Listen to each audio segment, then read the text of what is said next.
Hi guys, Tripping Switches here with another FPL video for Game Week 17.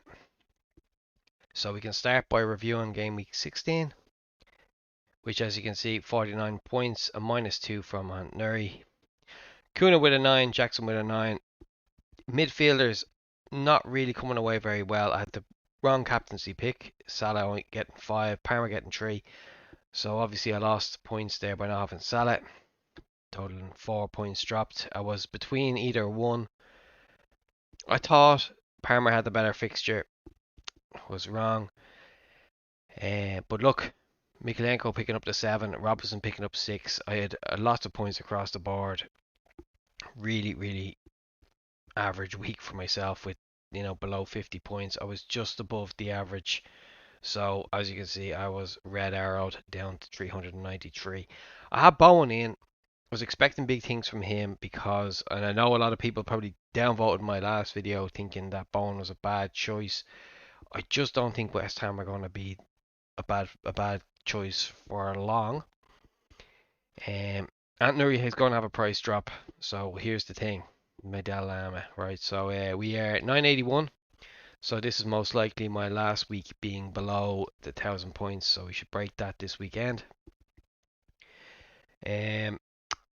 Let's go ahead and look at my team. So picking team here. Obviously Henderson in goal against Arsenal at home. Robinson with the pick of the week, playing Southampton at home. And Miklienko playing Chelsea at home. Everton are hard to break down. I'm not too sure.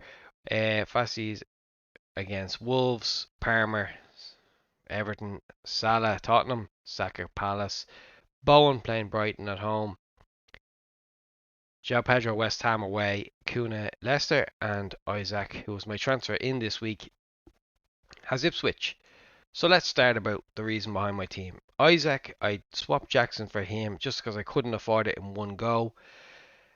I only could either go between Kuna or João Pedro, otherwise I just hadn't got the funds. I've only got zero point 0.8 in the bank, so I couldn't make it, and I prioritised Isaac, even though Jackson may have the better fixtures.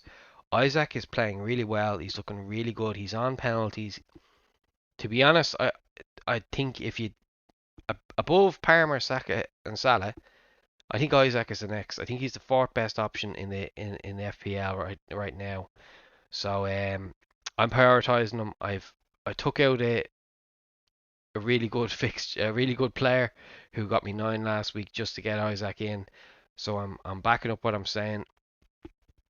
It doesn't free up any money. So obviously my Kuna, as we said, he's going to get a ban. Anybody who's not aware what happened, Kuna elbowed one of the staff members at Ipswich in the head and pulled his glasses off. So he's 100% getting a ban. I'm just banking it's not going to be in before the Leicester game. I could be completely wrong, but I'm not taking a -4 until I know more, and I don't even know if I will take a -4. Not fully sure about it yet. I may take a -4. If I am going to transfer anyone in, it's looking like Chris Wood. Um, I've got it's between Chris Wood or Evan Nielsen, so I'll show you now.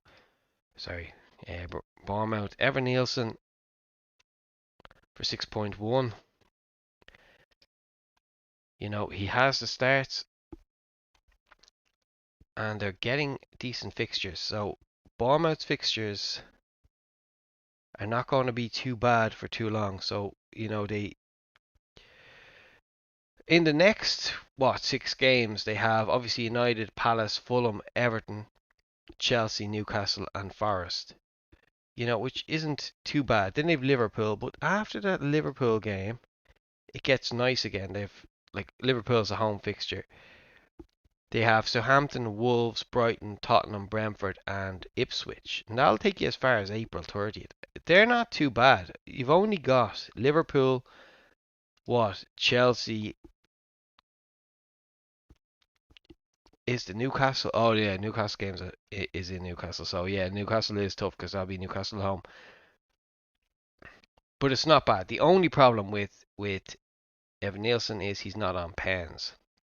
So if I go to Forest, and we look at Chris Wood, right, here he is here. So, Chris Wood, he doesn't get a lot of chances, but he seems to score the ones he does get. So he might be a better option than Evan Nielsen. It's between those two. Evan Nielsen frees up a lot more money for me. So if we free him up, I might go double Fulham at the back. I'm not sure because I wouldn't mind getting Oakley up to someone who actually plays. Since I'm down at Nuri, but I'm actually eyeing up. I'm eyeing up a Palace player here. So if we go to Crystal Palace, I'll be eyeing up Muniz. We're just not sure. He's suspended obviously until the Boxing Day, but that's probably who I'll go for. I don't want to have the crossover of two suspended players. And then it also gives me a double up at the back, so I'll have Henderson and Muniz, and I don't have a backup goalkeeper. So on weeks I'll be dropping points on the weeks I don't want to play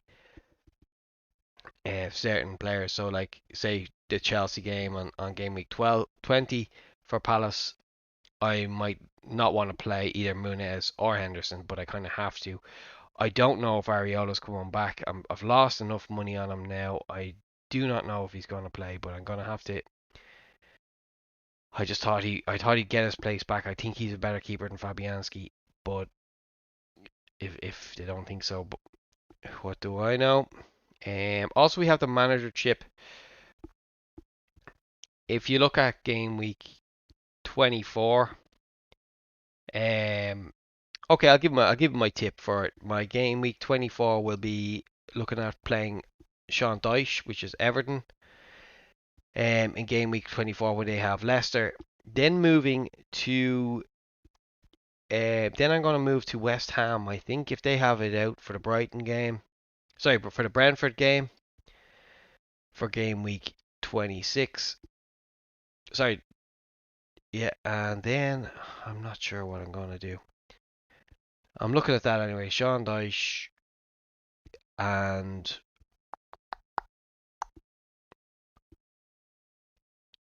yeah, if I go Sean Dyche, then I go to West Ham as manager. Yeah, something like that anyway. And then maybe I'll do slot, but I want to be below. I want to be 5 points down. So anyway, that's something to come in future videos. Is my um, manager pick when I'm going to play that chip. But it's around game week 24, 5, and 6. That's when you need to do it. So it'll be like Everton have a good fixture with Leicester at home. West Ham have a decent fixture with Brighton at home. So I'm going to go with the managers that have the home fixtures in games that they can possibly win. You know.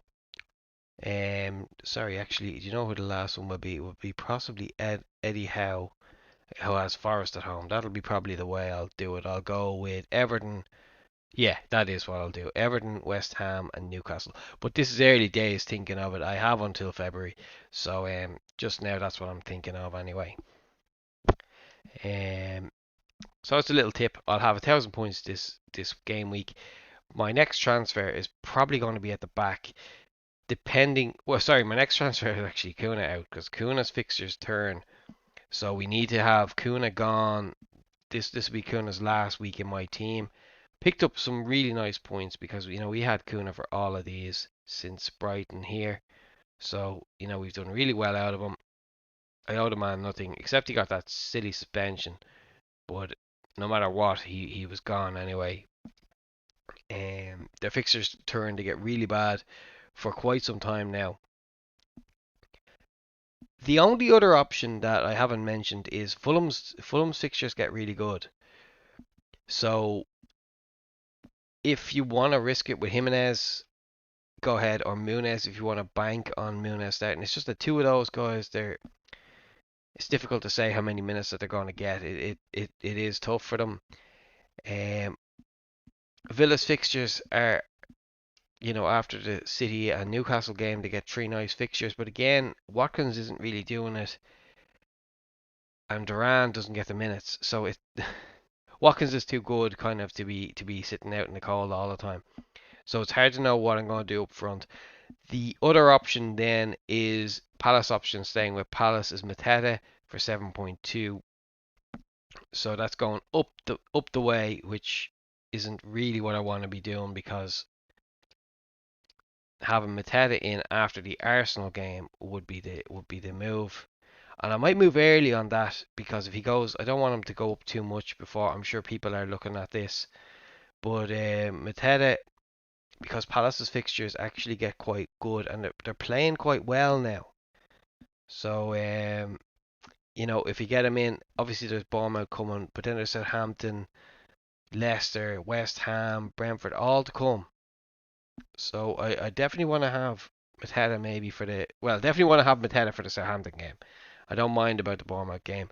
I did want to get Jackson back, but I think that ship has sailed. I don't think I can fit the two of them in the team. Um, Too many price changes around. I was playing the hokey pokey with Isaac for too long, and I think I lost point 0.2 of a million with him, because I thought he was going to be injured for longer than he was, and he wasn't. This is what you get for trying to think too far ahead. Sometimes you get caught with the price increases, and you get priced out of players as well. Not focusing on my keeper cost me. But look, I'm definitely going the wrong way this week. It's just another week with a red arrow, and a lot of that was down to just having the captaincy. I didn't get that right. Anybody who had Hall, fair play to them. He got a massive 15 pointer. So there's that too. I just didn't have him. I got the -2 with Antonuri, thinking I was being clever, but it ended up costing me. And I'm pretty sure his red card means he still is on 4 yellow. So he's a realistically, Antonuri is a sell. It's just Gary O'Neill got fired. I think a bigger fish to fry at the minute, because he's still going to start in games. He's still very attacking, and maybe under a new manager he might get back to his form of last year. I don't think I'll sell him just yet. I think Cuna to go is more of a priority than Antonuri. I'll get rid of Cuna before his ban. So that's really it. That's my plan. I even gave the little tip of the how I'm going to play the manager chip there. So this could hopefully is a worthwhile video. If you haven't already, please subscribe, drop a like, and I hope this helps you. Good luck, everyone. Happy Christmas.